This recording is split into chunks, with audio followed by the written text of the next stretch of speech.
बहुत समय पहले की बात है। सुजानगढ़ नामक राज्य में अम्मानपुर नाम का एक छोटा सा गांव था। वहां के ज्यादातर लोग खेती करते थे, लेकिन बहुत गरीब थे। हर साल उन्हें अपनी फसल का लगान राजा को देना पड़ता था। उसी गांव में प्रीतम नाम का एक मेहनती किसान रहता था। इस साल भी उसने गेहूं की फसल लगाई थी, लेकिन खराब मौसम की वजह से सारी फसल बर्बाद हो गई। परेशान होकर प्रीतम अपनी पत्नी शोभा से बोला, इस बार भी फसल खराब हो गई। अब लगान कैसे देंगे? आप चिंता मत करो, भगवान सब ठीक करेंगे। तभी उनका बेटा वीरू वहां आ गया। वीरू भी अपने पिता की तरह मेहनती था।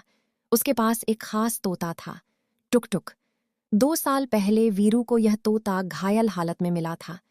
एक शिकारी उसे मारना चाहता था, लेकिन वीरू ने उसकी जान बचाई।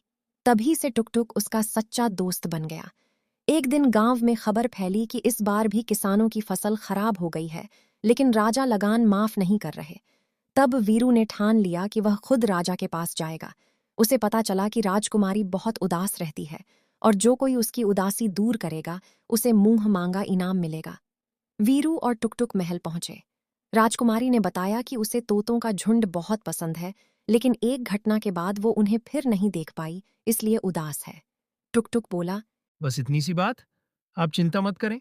कुछ ही देर में वह ढेर सारे तोतों को लेकर वापस आया। राजकुमारी खुशी से झूम उठी और उनके साथ खेलने लगी। उसकी सारी उदासी दूर हो गई।